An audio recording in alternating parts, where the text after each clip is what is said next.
بہت اچھا مشترکہ نظام زندگی بہت اچھا تھا جب ایک دوسرے کے حقوق کا پتہ تھا. اب حقوق کا نہیں پتہ، لہٰذا ادھر سے آگ، ادھر سے آگ، ادھر سے آگ، ادھر سے آگ.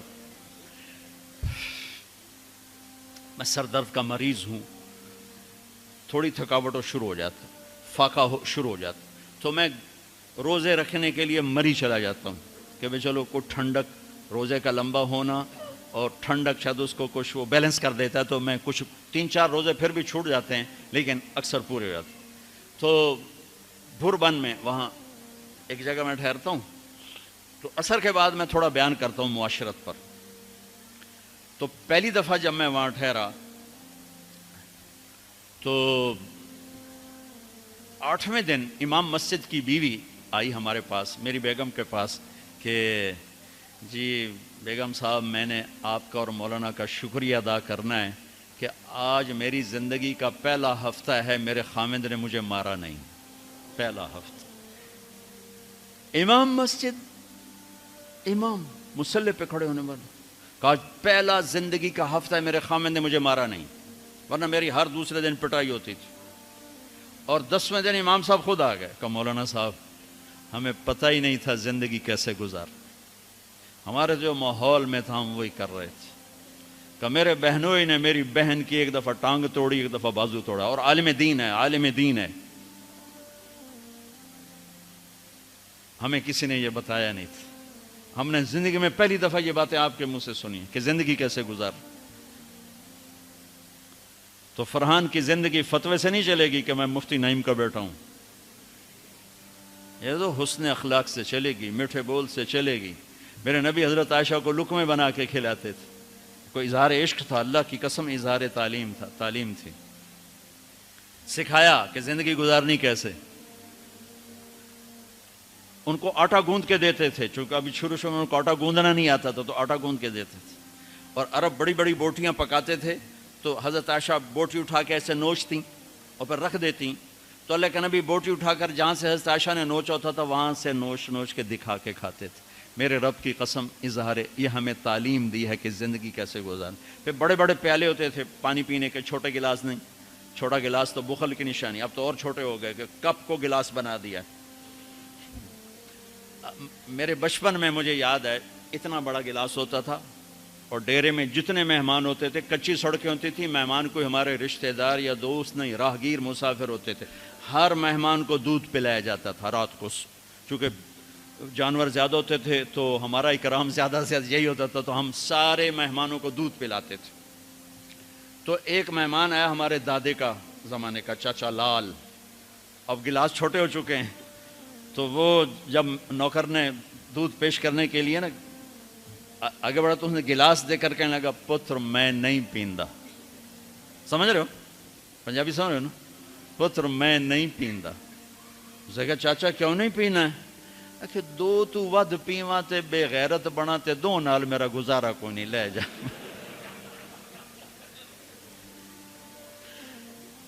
تو بخل کا زمانہ آ گیا، چھوٹی چھوٹی گلاسیں آ گئی.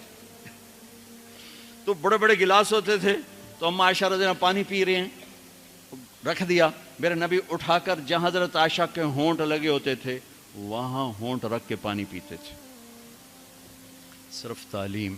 جس ہستی نے اللہ کو آنکھوں سے دیکھ لیا ہو اس کو کسی چیز کی رغبت ہو سکتی ہے؟ جنت بھول جائے گی جب اللہ اپنا دیدار کرائیں گے اور پھر پردہ پوشی فرمائیں گے تو کہیں گے یا اللہ جنت نہیں چاہیے، تو چاہیے، بس تجھے دیکھتے رہیں، بیٹھے رہیں تصور جانا کیے ہوئے از لذت دیدارش، خسرو چتواں گفتن سر دادن و جان دادن نادیدہ رخ یارے. امیر خسرو کہہ رہے ہیں کہ یا اللہ بن دیکھے تیرے لیے لوگ سولیوں پہ چڑھ گئے، اوروں سے چر گئے، چھروں سے کٹ گئے، بن دیکھے تیرے عشق میں جب تجھے دیکھیں گے تو کیا حال ہوگا. از لذت دیدارش خسرو چتواں گفتن سر دادن و جان دادن نادیدہ رخ یار. تو جس ہستی نے اللہ کو دیکھا ہو ان کے لیے عورتوں کی کیا رغبت ہے. یہ صرف سکھانا.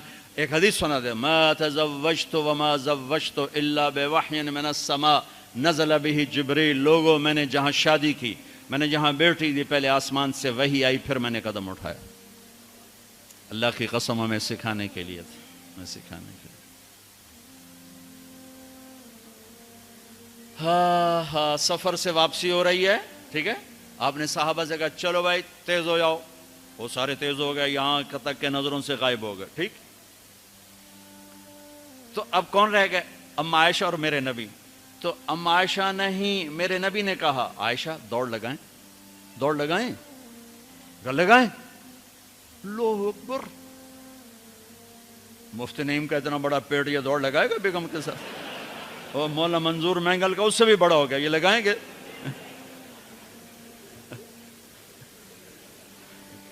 تو عائشہ دوڑ لگائیں، کہا جی لگائیں۔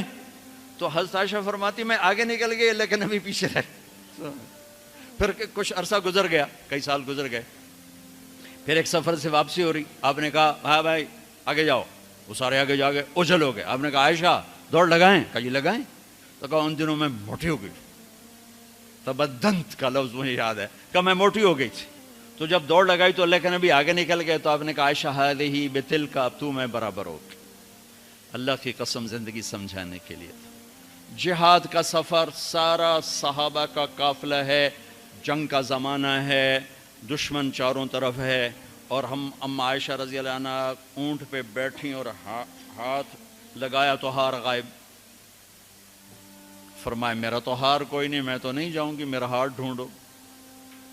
تو میرے نبی نے نہیں فرمایا چل بیٹھ، اتنے لوگوں کو تو پریشان کرتی ہے، تجھے پتہ نہیں میں نے سبق پڑھانا تو میرے پیچھے پڑ گئی۔ طلبہ میرا انتظار کر رہے ہیں۔ آپ نے کہا بھائی عائشہ کا ہار ڈھونڈو، سب ڈھونڈنے میں لگ گئے۔ شام ہو گئی، سورج چھپ گیا اور ہار نہیں ملا، اور اس کے بعد تلاش بند ہو گئی، اندھیرے میں کہاں ملے گا؟ اب کیا ہوا؟ پانی رات کو عشاء میں ختم ہو گیا، فجر کی نماز کا وقت داخل ہونے والا ہو گیا، اور پانی کوئی نہیں، تیمم کی آیات نہیں اتری۔ لوگوں نے ابو بکر کو تانے دینے شروع کہ تیری بیٹی کی وجہ سے اب نماز کا کیا بنے گا؟ ابو بکر غصے میں آئے اما عائشہ کے خیمے میں، تو اللہ کے نبی گود میں سر رکھے سو رہے تھے۔ اب آپ تو باپ تھے، تو آ کر اب بول تو سکتے نہیں، اور چہرے سے دوری تیری وجہ سے ہو، اور یہاں پسلی میں ماری انگلی، زور سے انگلی ماری۔ تو کہتے میں ایسے سخت ہو گئی تاکہ میرا بدن حرکت نہ کرے کہ کہیں اللہ کے نبی اٹھ نہ جائیں۔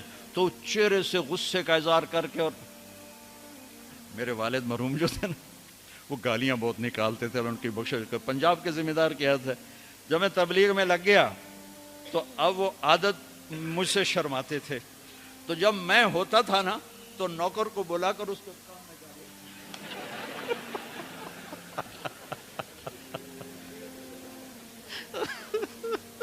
اب جوانی کی عادت بڑھاپے میں تو جا نہیں سکتی تھی، تو پھر وہ آہستہ آہستہ گالیاں اپنا کوٹا پورا کر لیتے تھے۔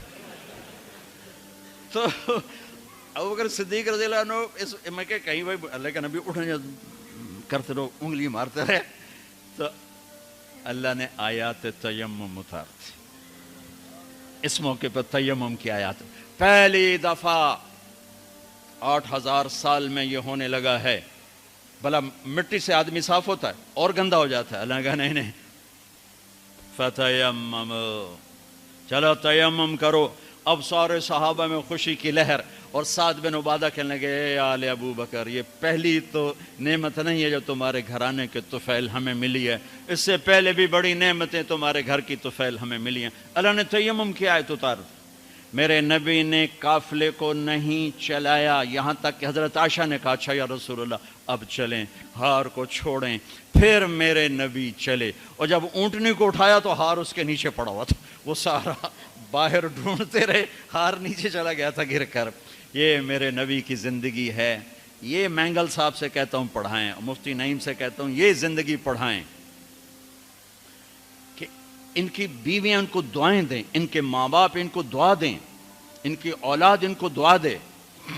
وہ باپ نہیں ہے جس کو دیکھ کے بچے ڈر جائیں، وہ تھانے دار ہے، تھانے دار بیٹھا ہوا ہے۔ وہ استاد نہیں جس کو دیکھ کے شاگرد ڈر جائے، وہ تھانے دار ہے۔ وہ خامد نہیں ہے جس کو دیکھ کے بیوی سہم جائے وہ تھانے دار ہے، خامد وہ ہے جس کو دیکھ کے بیوی خوش ہو، باپ وہ ہے جس کو دیکھ کے اولاد خوش ہو، استاد وہ ہے جس کو دیکھ کے شاگرد خوش ہو۔ اپنے مصنوعی روب جمانا کہ استاد کی ہیبت ہونی چاہیے، ارے ہیبت، محبت ہونی چاہیے، محبت سے علم منتقل ہوتا ہے، ہیبت سے نہیں ہوتا، محبت سے جا کر فریکوینسی ملتی ہے، کال ملتی ہے اور پھر جذبات منتقل ہوتے ہیں۔ تم ہیبت بٹھانے کے چکر میں